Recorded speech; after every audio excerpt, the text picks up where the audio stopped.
national resistance movement legally. So we have extended invitation to them, the Honorable Akol and the Honorable Ogietho from Pakwach. So they are going to attend today's NRM Parliamentary Caucus meeting as special guests of the caucus who are associating with the party but not yet belonging to the party legally. Was received some times back. He is now a regular special guest of the NRM Parliamentary Caucus. He is normally invited as a special guest because the chairman of the NRM Parliamentary Caucus is equally mandated to invite special guests to the meetings of the NRM Caucus. Okay.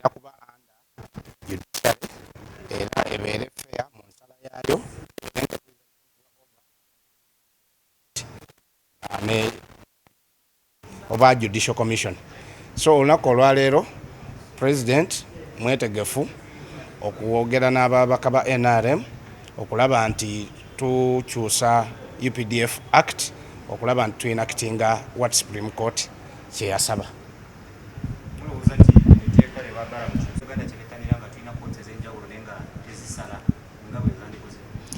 Waliwo ensonga nnyingi lwaki court martial yateekebwawo historically nti weesanga nti omuntu yenna ali associated n'ekyokulwanyisa kizibu nnyo okumuvunaanira mu civil court olw'ensonga nti aba adiirinze na byakulwanyisa so tekiraga makulu kuba nti omuntu babadde mu kikolwa n'omujaasi ate omujaasi ne bamuvunaanira eri mu court martial ate ye omuntu ne bamutwala mu civil court ate nga bonna bali ku crime y'emu oba bali ku fayiro y'emu. So Supreme Court yawadde guidance ng'eraga nti wabeewo fair trial mu court martial so teyajjeewo court martial wabula waliwo ennongosereza ze yaleese ate ng'ennongosereza ezo teziri catered for in the UPDF Act. So ffe twagala okukola amendment mu UPDF Act nga tuteekamu ebyo Supreme Court bye yalagidde tusobole okulaba nti tutuukiriza omulimu gwa judiciary at all levels.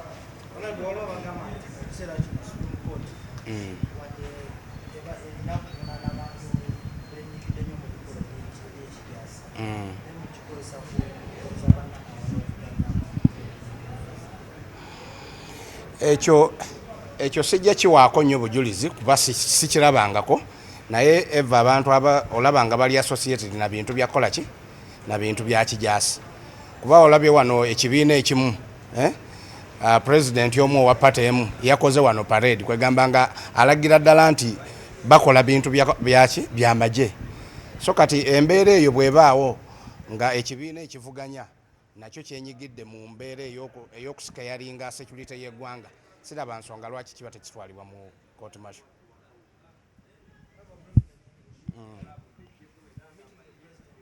In particular, but we are just going to enact what the Supreme Court proposed so that we make an amendment in the UPDF Act because the Supreme Court came up with a guidance that the court martial should be fair, should carry out fair trials, it should be presided over by judges, not army men or army people that are just put there by the commander-in-chief, but it should be presided over by judges who are appointed by the Judicial Commission. So as the NRM caucus and as the president is going to talk to NRM MPs to see that we make an amendment in the UPDF Act. Because the UPDF Act, the provisions in the UPDF Act do not provide for the inaction of what the Supreme Court suggested.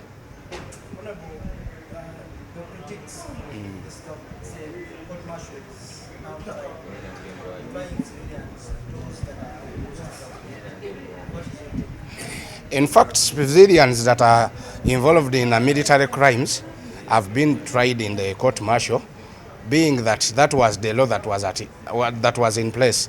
But with the guidance of the Supreme Court, we are trying to amend the UPDF Act to see that we have what the Supreme Court suggested in the UPDF Act, so that the court martial can start trying people who are supposed to be tried in the court martial. First of all, look at the proposals, because as of now, even personally, these proposals were drafted by the Attorney General in consultation with the Ministry of Defense. It would be better for one to look at the proposals because these are proposals that are supposed to give rise to the decision of the Supreme Court. The Supreme Court is saying, let the bench of that court be lawyers who are soldiers. Is there any contention to that? The Supreme Court is saying, let that court be a subordinate court to the civilian court. Is there any contention to that? The Supreme Court is saying, let there be a right of appeal from that court to a civilian court. Is there any contention to that? So I would wish to advise such members to first pay attention to the details of the proposals before they decide, even before seeing what has been proposed. Because some of these are directed by courts of law, and Parliament is the legislative organ of government whose primary responsibility is to make laws. If there are laws annulled by courts of law through interpretation, and the same court goes ahead to give directives to the law-making body, which is Parliament, we are simply performing our primary responsibility in line with the direction or directives or decisions of the Supreme Court of Uganda. Thank you, sir. Ku bikulu ebya program eno eya population food security and development esingira ddala obukulu kwe kulaba nti basensitizing abantu baffe.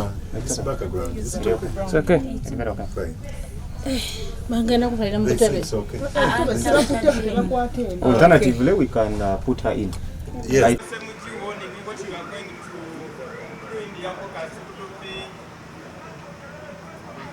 First of all, I would like to extend and welcome all members of the NRM Parliamentary Caucus to today's sitting.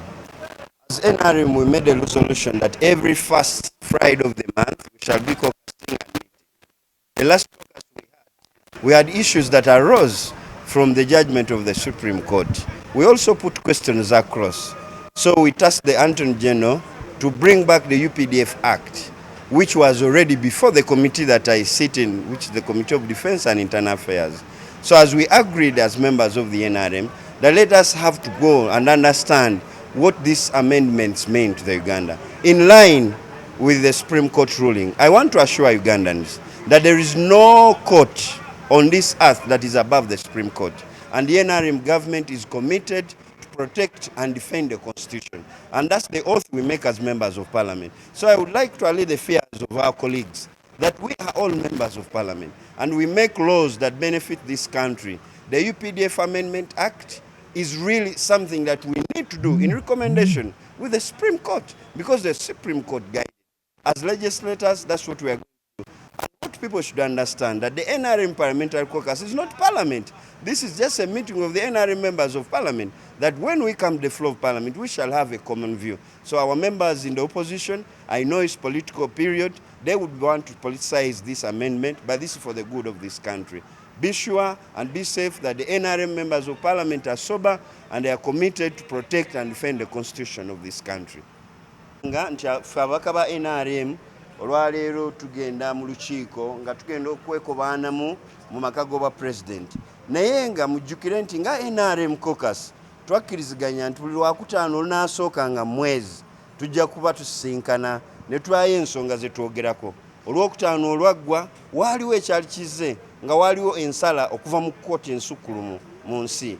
Ne tugamba nti kino ekiseera kijjidde nga naffe komiti yaffe ya defense erina ebbago erya UPDF lyebadde yongeramu okulongoosa. Ne tugamba Attorney General nti kaakati muddeeyo nga Parliament tufune ennyingo ku nnyingo. Era eno caucus eya leero twagiraalika ku lunaku luli nti tujja kukomawo tusobole okwetegereza ebbago lino. Naye ng'ebbago nikyo njagala okakasa bannayuganda nti mugume ffe bamemba ba Parliament tulayira okukuuma Constitution n'okukuuma eddembe ly'abantu. Kaakati etteeka lino nga tulitereeza tuli kugoberera ebyo ebyalambikibwa court enkulu bwe yawa ensala yaayo ng'etulambika nti court martial ejja kuba ng'ekola bweti era ejja kuba ng'ekola bweti. So njagala obakubiriza, tumanyi tuli mu biseera bya bululu ebyo bakabannaffe abali kuyisa message nti abaka b'NRM bagenda kukyusa bintu. Abaka b'NRM tukuuma Constitution kubanga ffe otuvunaanyizibwako nga pulezidenti akuba ebirayiro alayira okukuuma abantu Abannayuganda eby'embeera ebyokwerinda n'ebyenkulaakulana. Twagala obakakasa nti nga ffe abaka ba NRM tugenda entebe olwaleero naye tuli committed nga twagala kutereeza kugoberera ebyo ebyava mu kkooti ensukkulumu.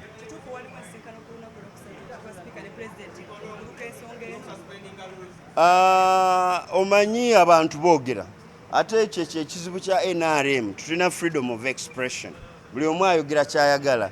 Nze soogerera ofiisi ya sipiika, njogera kabondo kabaka ba NRM. Ate tewali kive nti president asobola okusinkana sipiika, tewali kive nti president asobola okusinkana president wa party yonna yonna. Omukulembeze abamukulembeze wabaawo ensonga z'omuggundu nga basinkana ku lw'obulungi n'enkola ya parliament oba Uganda. Kaakati eri ebintu ebiba overtaken by events. Ntuula ku kakiiko aka defense twali tugenda e Kenya okukola benchmarking, naye kati ebbago bwe baalisikayo era olwajjo wawulidde nga government chief whip ali withdrawing mu butongole. Ekitegeeza benchmarking teyetaagisa. Kasooke tulabe bwe tunaaba tulongoosezaamu bwe tunaaba kyetaaga okugenda oku benchmarkinga tulabe ensi zino endala court martial ekola etya, tujja kuba tukikola. Bwe libanga etteeka likoleddwa bulungi ng'ate tugobereddwa ensengeka ya Supreme Court, kitegeeza bya benchmarking bijja kubanga tebyetaagisa. Of what they are bringing to the table. Because new ideas, new proposals, who do you feel like should be in this act? No, but we haven't looked at them. That's why I'm saying that we are going to look at the presentation. Think about something that is not there. You look at the bill, you scrutinize it, you participate, you bring the new ideas, you dissect it. So for us, that's why I'm saying that our minds are open, and that's why we are going to look at the proposals by the Attorney General and we discuss the bill. We want to legislate in anticipation. So what Semuchi is saying, I don't know where he's picking those things from. And for me, that's why I'm insisting that let's first go and look at the proposals and then we see what to do. Because right now I cannot say that this is the proposal that is in the bill. We need to look at it and scrutinize and with solutions. People should not condemn caucuses. I mean, even the opposition recently was in the caucus. We also need to go and caucus. So caucuses are no more for parties. So by saying that we are condemning ourselves, I don't believe in it. He has not looked at it. So let's look at it and then we come up with what we shall have come up with as a caucus. Eya UPDF akiteruddewo okubanga waliwo enkyusasusa nyingi ze baali baproposinze naye abantu kati bafokasinga ku kino ekyembeera eriwo naye ffe ng'ababaka ba parliament abalina caucus tulina okulaba kiki kye baleese kubanga kati tetunategeera proposals ze batadde mu biira eyo kati bwongamba nti mugenda kwetuga kweteekamu omuguwa simanyi kubanga sinatuuka kulaba proposals za Attorney General kati n'olwekyo nze nsaba tugende tuwulirize tulabe proposals then naffe tuparticipating mu participating mu kulyogerako ne tulaba nti ebbago lye tujjayo lijja kuyamba Munnayuganda n'abantu bonna sirya NRM sirya NRM Caucus sirya ababaka ba Caucus y'Abannayuganda bonna. Oh, Karibu. Mama Naj. How are you?